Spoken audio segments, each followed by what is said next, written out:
Hi everyone, welcome to IIBX, beginning of gold's golden years in India. My name is Karunya Rao and joining me today is a very exciting lineup of guests. So let me just go straight up and introduce the panel to all our viewers. First up is Mr. Sudhish Nambiat. He's the head of Indian Gold Policy Center at IIM Ahmedabad. We have Mr. Ashok Gautam joining us. He's the MD and CEO IIBX.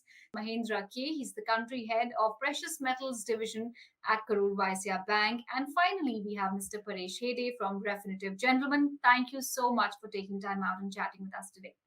Okay, so let's get started. I'd like to begin the conversation with Mr. Nambiat. There are several issues when we talk about gold, especially jewelry. There's lack of transparency, discrepancies, a lot of concerns about the quality of gold that you purchase. How exactly is the scenario right now? Of course, there are regulations that are kicking in slowly with respect to quality. There's hallmarking, etc., that's being mandatory. But how do you view the situation as it stands? So, talking about the current setup of uh, of the transformation that's been happening in the Indian gold market, uh, look at it.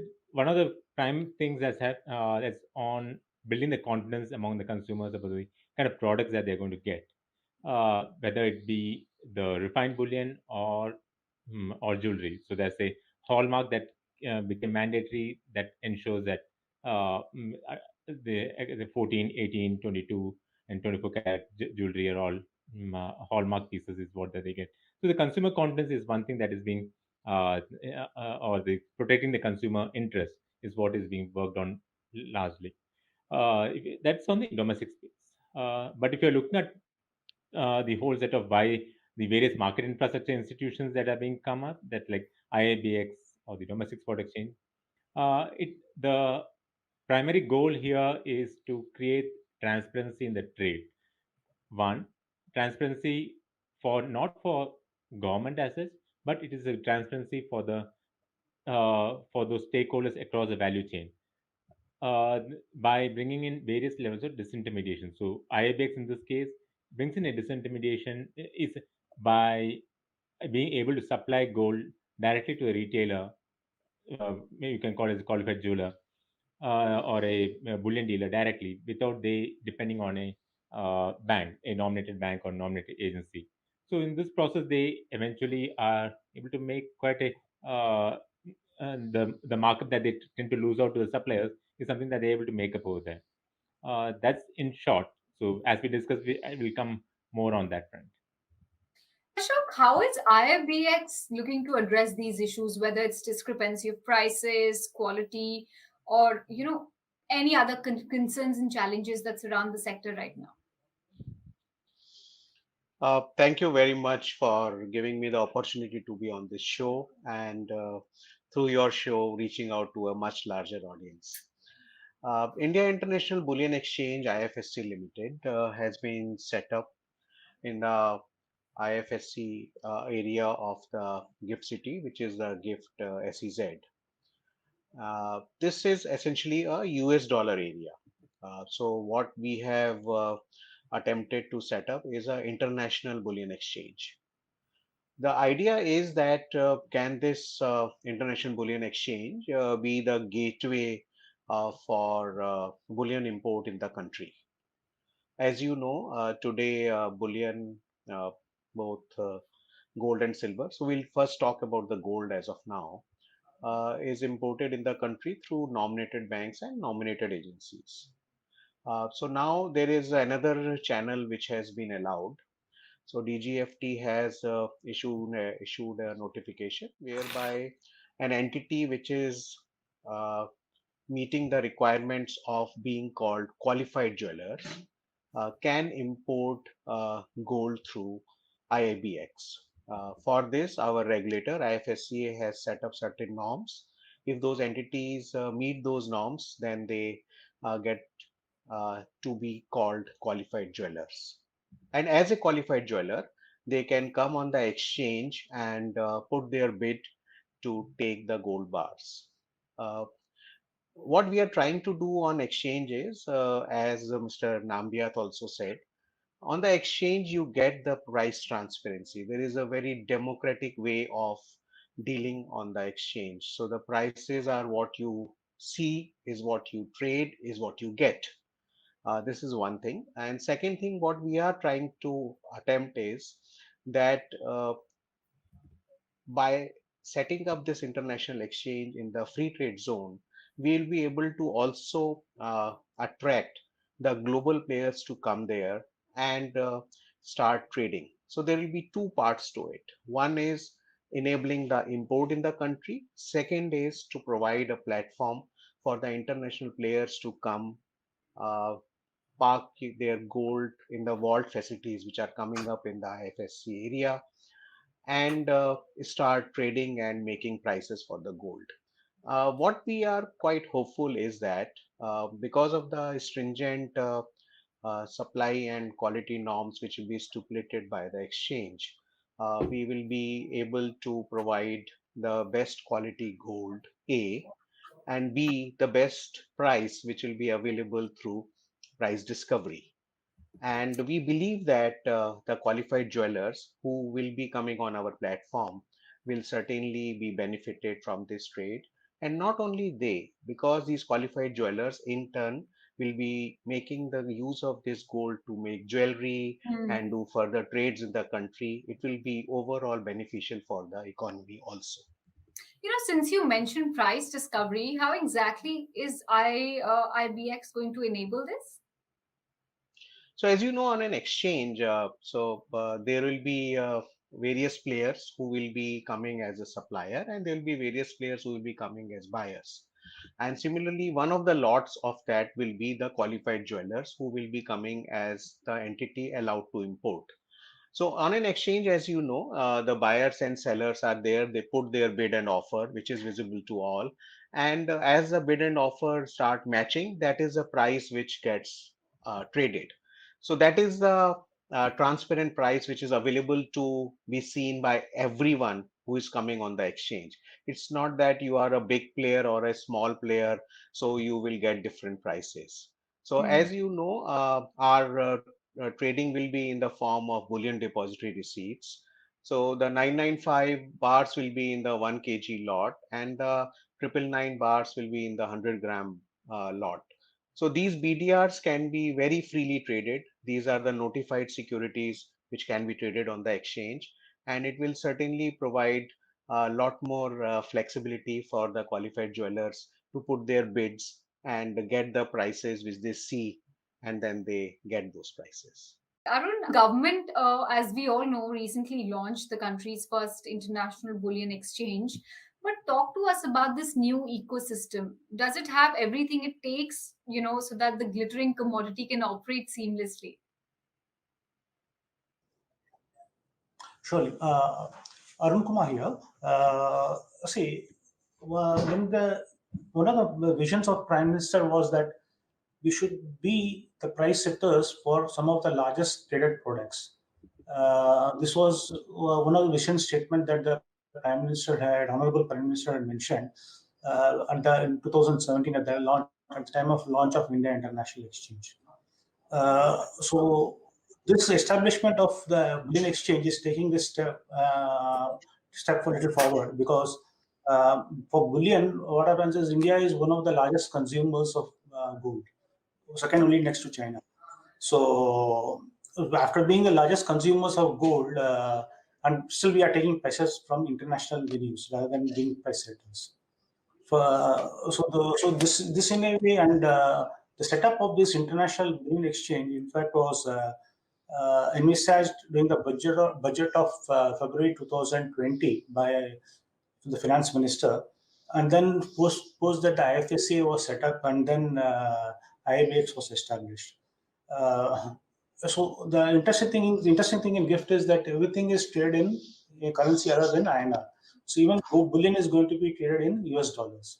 So that being the case, I think we will be taking this, from the point of view of, taking it forward with the PM's vision of being price setters going forward. And at least, if not a price setter, at least price,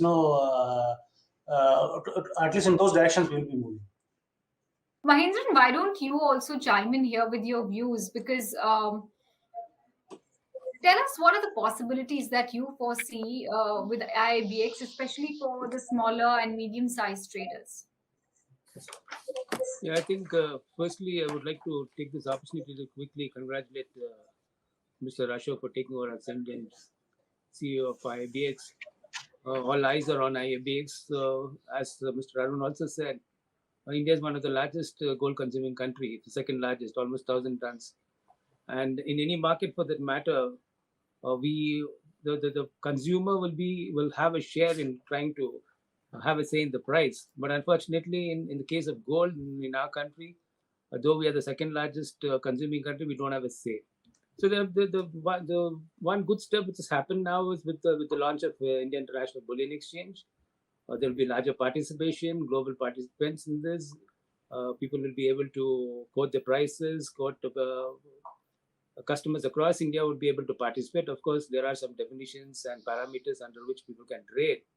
So this is definitely going to open up a lot of opportunities. And when people talk about transparency and price discovery, I've got a different take on that basically, because the whole ecosystem and the bullion system as it is prevailing with other countries is not available in India. For example, if we take the case of China, it's one of the largest gold consuming country, but at the same time, it's one of the largest mining country also for gold. So the system which prevails there is totally different from what's happening here. We are predominantly being importing gold, and the consumption has been going on for quite some time. And then as a banker, I mean, KVP has been into this bullion banking for the past 2 years. Of course, we have a team of people in our bank who have been well versed with the bullion trade. What I would like to say is, as a banker here, is we are being governed by regulations, both RBI and DGFT. And the role of the bank is to see that we import gold as per the norms which has been stipulated by them. As I said, we've been importing gold for many years. 1,000 tons on the last year is not a small quantity. So there's been some sort of a system which definitely goes to talk about the kind of transparency which has been there. I mean, it's transparency always be there.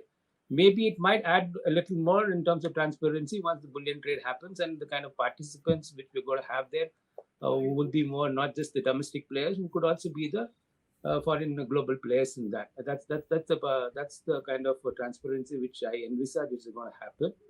And as Mr. Ashok also said, that in terms of the exchanges which we have, we do not have anything which trades in gold on a spot basis, which is now going to happen here in India with the opening of IIBX. Of course, the SEBI has also come up with some guidelines to having another spot exchange onshore along with offshore. So, I mean, it's definitely going to be rosy days ahead for all of us, all participants. There should definitely be some sort of teething problem for any new thing which is going to happen.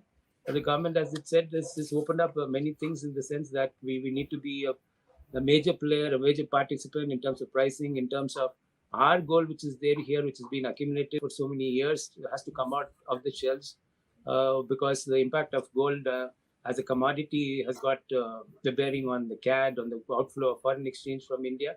So all these factors may have resulted in we having to come across this IIBX in the future. Paresh, coming to you, how do you think IIBX can help, facilitate more liquidity in the gold market? Sure. Thanks for having me. I think most of the participants have talked about how IIBX is going to change the entire dynamics around gold. I mean, we are the second largest importer after China. And I'll talk a little bit specific to China a little bit later. But I think, basically we're talking about an exchange. And as Mr. Gautam said, an exchange is an equivalent place where, buyers and sellers come together, discover price, transparency, purity, quality. I mean, we've seen that in other asset classes, right? I mean, in India, we have the most thriving and the largest futures market in the world, simply because we've got a set of guidelines which allow exchange trading very, very effectively. I think the same IIBX is probably going to bring the same sort of transparency to gold trading, because today, if you see, gold is imported on consignment basis. There are lots of challenges around that. Prices across the country are different. This is one gateway that allows us to sort of show one price, multiple sellers and buyers can come together. Both Arun Kumar talked about the Prime Minister's vision, right, which is in terms of getting us setting pricing for one of the most important commodities from our perspective as a country. So I think as more and more participants come in, and as this sort of proliferates, spread of good word, etc., I quite clearly see that this is going to be one of the major trading venues across the world for gold trading over the next few years. And I do want to mention one in terms of what we've seen from our experience is something that China has done before. China has set up the Shanghai Gold Exchange, almost a similar model where there's an offshore gold exchange which sort of allows traders and participants to come together. And if you just look at the success of that model, clearly, IIBX is our looking at some great possibilities in the future. Paresh, do you think IIBX has the potential to sort of enable greater integration with other segments of the market, uh, and perhaps establish India as dominant trading hub in the world? Absolutely. In fact, the idea of the whole finance center was around the fact was, trying to make India more, tradable across this thing, right? I mean, we have a little bit of issues around convertibility of currency, etc. But look at what GIFT and this international exchange does, because the idea is, to sort of correlate, our markets closely with global markets across asset classes. We've done a fair bit on the equity side. You see very seamless flow of FII, FDI flows into our markets. Similarly, we've done, from the RBI perspective, done a lot on the currency side as well in terms of allowing, trade between us and other countries.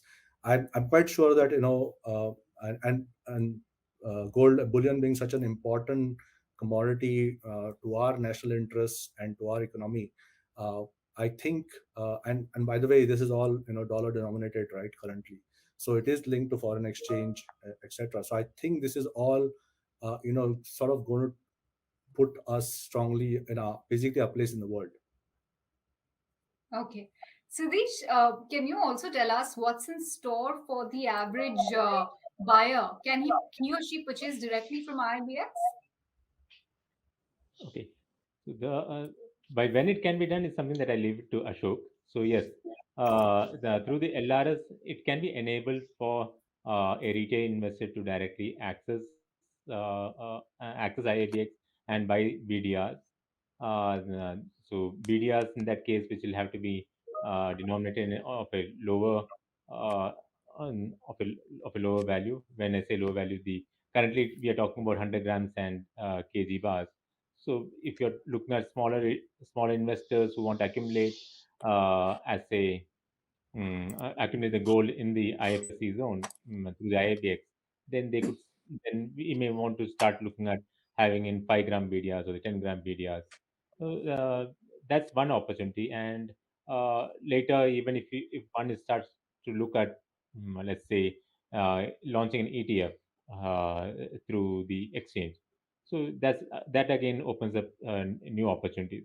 So as you see here, the biggest advantage that that the retail investor has is the duty differential. So one doesn't have to actually lock in the differential duty the duty amount actually gets free.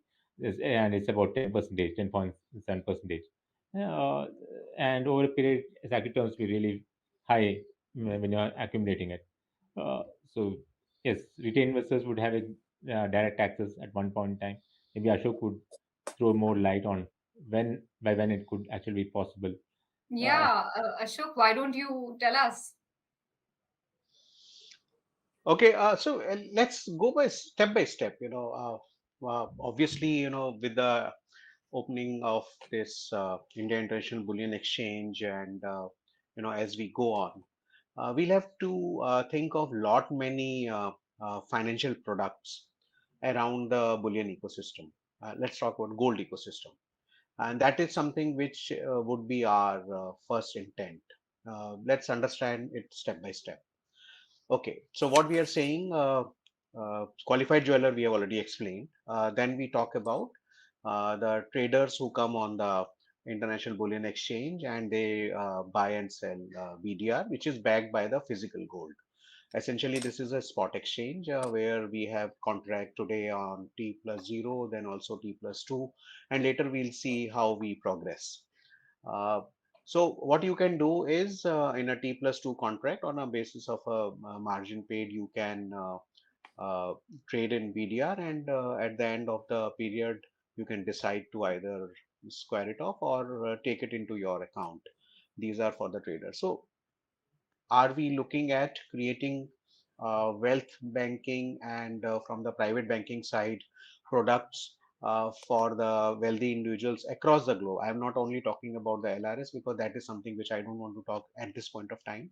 I will only talk about the NRIs, access of NRIs to IIBX, access of other wealth banking clients across the globe. As you know, in our IFSC area, international banks have opened branches of their international entities.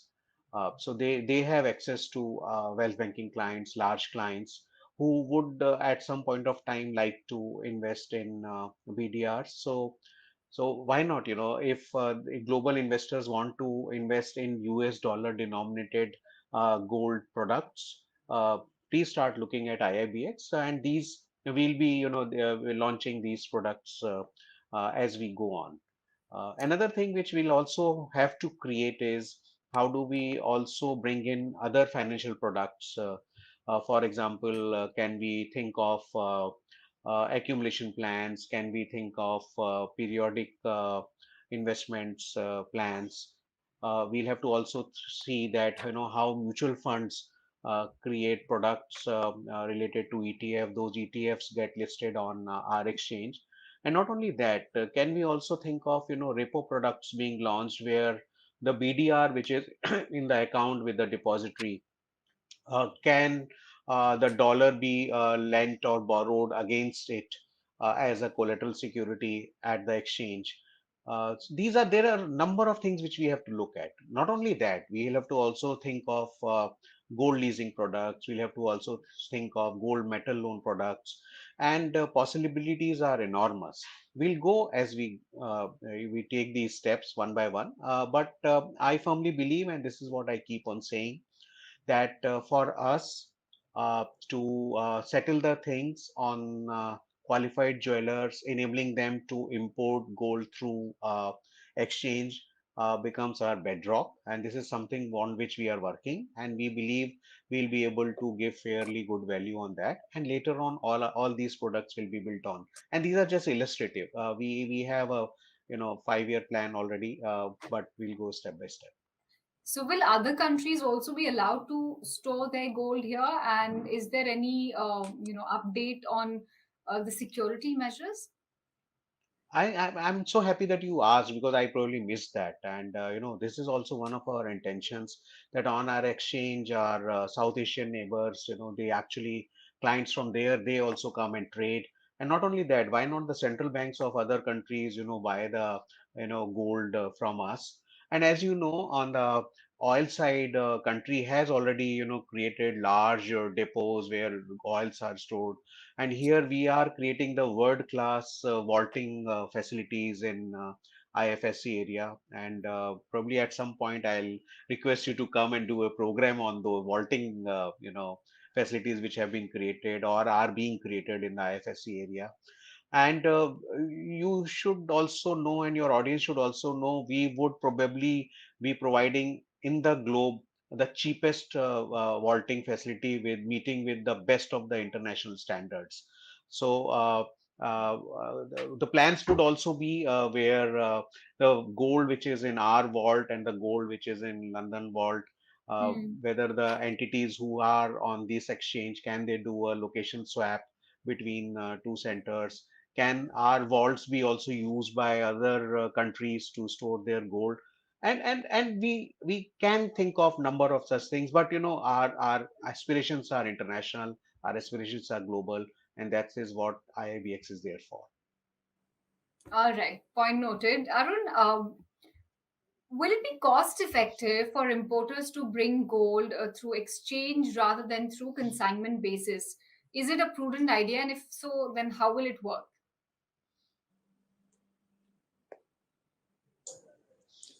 See, one thing is that we are referring to transparency. All the what are the price at which the gold is getting imported is on the exchange platform. The prices are pretty much clear. So from that point of view, we are very clear that at what price the gold is being bought in. Further, when it comes to the existing route, if you look at it, there is a intermediate leg when the nominated agencies are allowed to import the gold. So via the exchange model, what is happening is this leg is the intermediate leg is going away. So that being the case, certainly that margin that is available that is cut down. From that point of view, certainly it will be much effective to come to the exchange model. Okay. Karuna, Alright. if I could explain further on that. Sure. See, we need to put this in perspective of how it is currently and what it's going to be in the future when the IIBX starts off. So, in the current model, a supplier would be bringing something like 500 kgs and leaving it on consignment at various locations in India. And as and when the demand comes, it's being supplied to the local market. So the supplier typically takes a consignment premium here because the metal is not being priced; it's being held here, and so it's kind of it's in a different way of free credit that's been offered for the domestic, but at a cost which they are not aware of. What is the kind of cost that is inbuilt into it? And there's a difference in cost of when you're bringing in a 500 kg gold and you're bringing in a 1 ton of 1000 kg of gold. So what eventually happens is that through IIBX and the various centers that are going to be come across India, which are IFSC or FTWZ, one can park gold in these. One can get the gold at much lower cost, hold it as a BDR, and at any point in time, there's a qualified jeweler who wants to place an order, they get it directly. So what all they are going to get away with the consignment premium, the premium to the premium that is being paid to the bank, the cost of holding that is being there. So these are things that are being covered. Uh, and these are the kind of costs which for all these years have been subsumed, wherein like nobody is actually aware of because of the uh, because of various layers that comes in. This is how what Mr. Arun was talking about, that disintermediation comes in and takes away that, so adding more value to the end user. Understood. Okay. Thanks for giving us your view on that. Mahindran, how exactly will the audit happen? What will be the process of verification? Can you shed some light on that? I think on the audit part of it, I think it would be Mr. Ashok would be appropriate to talk about it. There are certain guidelines which IFSC has come out with, and I think that's going to be followed. But I just wanted to add to what Sudhish and Arun were talking about in terms of costing. The intermediate, the cost would not be there. See, basically, there are two different models. As of now, we have the consignment model where the banks get the gold on behalf of the customer, parked at various airports or various zones here. And the gold which comes in here is being kept by the overseas supplier. But whereas here, when IBX comes, the customer who wants to buy the gold, he has to pay cash upfront to buy the BDRs. So that's a differentiating factor in terms of costing. Besides that, we are talking about 5 grams, we're talking about 50 grams, we're talking about 500 kgs. So when it comes to quantity, I think the pricing would definitely differ for the direct importer or the consumer. Whereas all this has been buffered in the existing system, which is a time-tested system. I'm not saying that it's going to be expensive or going to be less, but then these are the factors which are prevailing now, which will have a different dimension when people are parting with the money, pay dollars to buy the BDRs and then get the gold into their systems. That's one point which I want to clarify. So in that case, I would add a further debate to that. Okay, anyway, with regards to the audit point of view, I think Mr. Ashok would take it forward because there are I see some guidelines which is already there, which has come up in terms of how the audit is to be done, in terms of arbitration and things like that. Ashok, why don't you share that with us? Okay, so I'm not taking the bait of getting into that debate, whether this consignment model or the, exchange which will give value. I think the consumer in any case will finally decide, and unless it's a marketplace and the marketplace will flourish, which actually, consumers find that they get value there. So we'll leave it to that at this point of time. But I mean, both sides have their own views on it.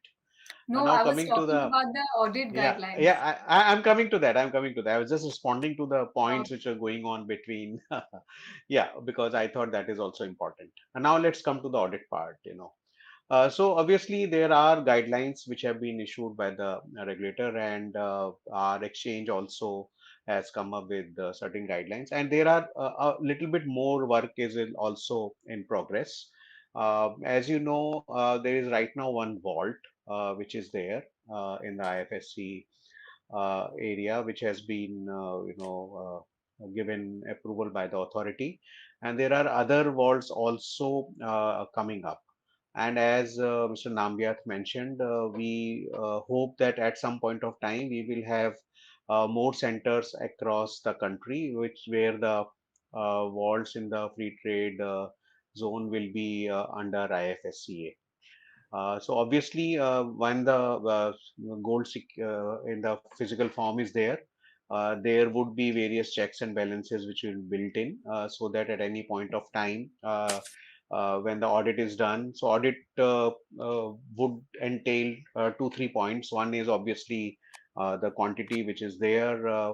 So if we have XBDR in the depository, whether there are gold bars there or not, so obviously that will be ensured. And then certainly the next point was regarding the quality.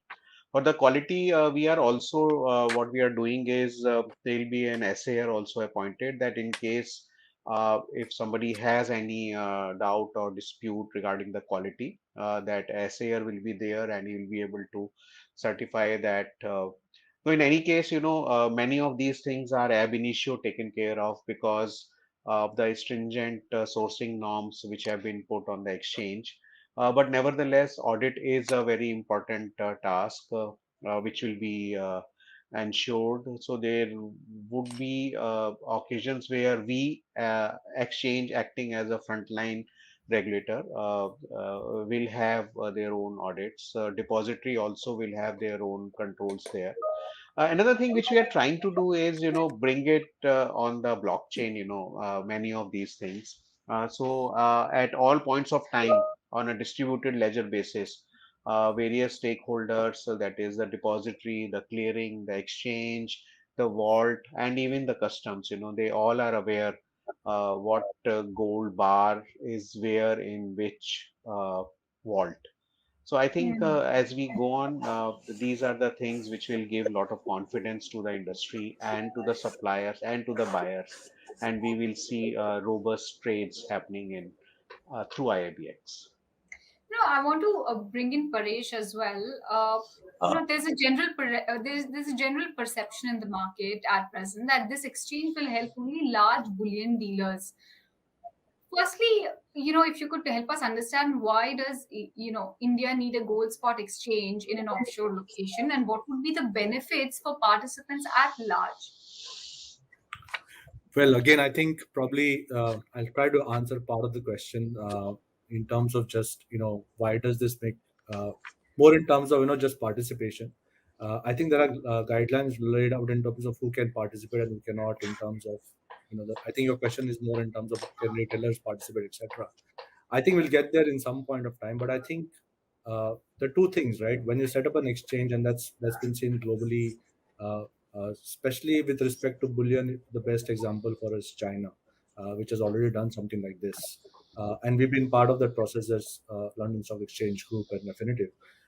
What we see is that as I mean, you open a very transparent, trading platform like an exchange platform. It just brings buyers and sellers together. Gold, as everybody said, is such an important commodity for us as a country, as an economy. I think it's best that it's something that I think we should have said some time back, but it's obviously the processes, etc. Were sort of had to be sort of defined. This is the first time we're trying something like this.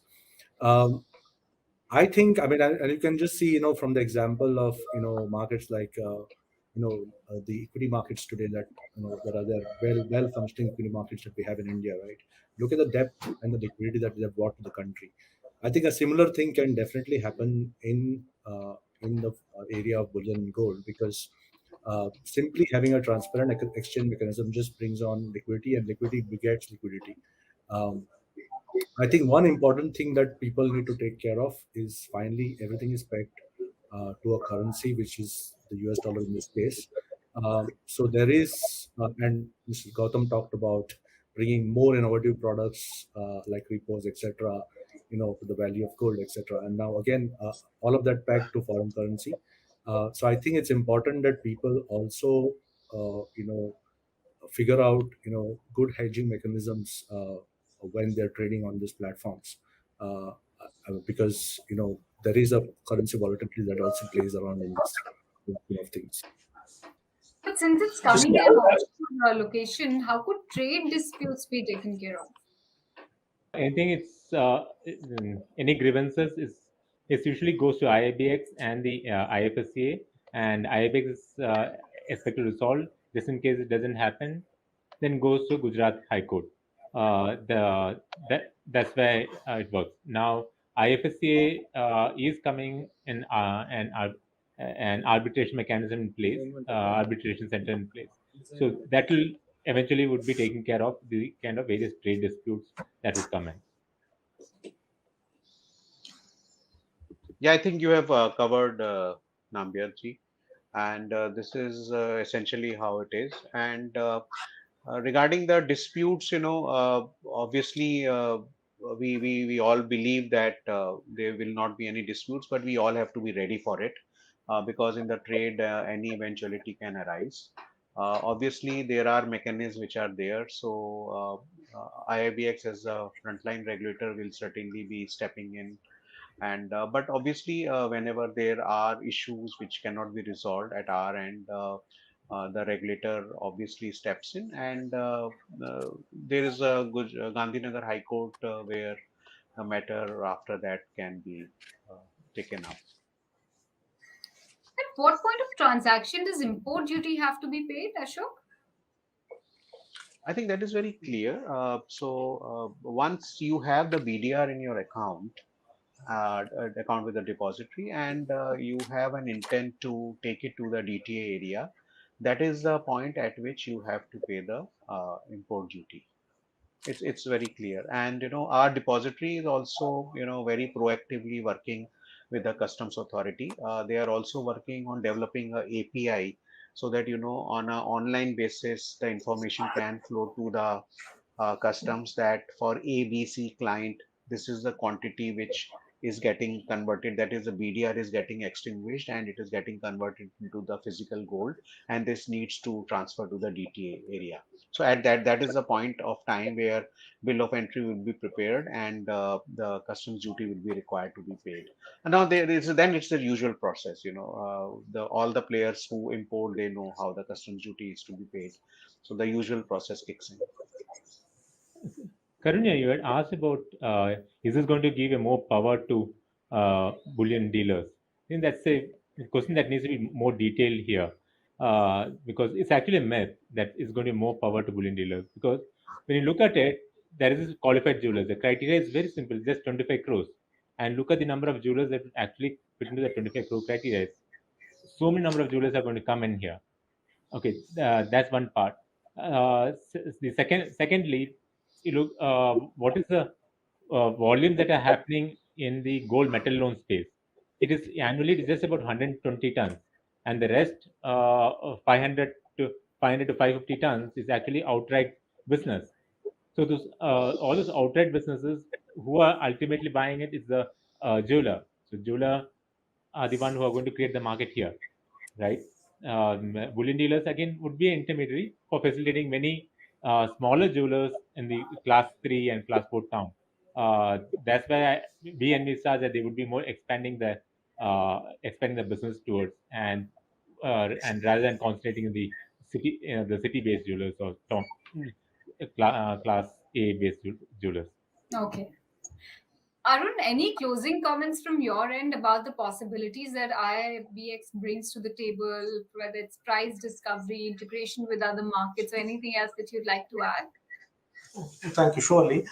See, there were questions upon why we need a gold spot exchange here.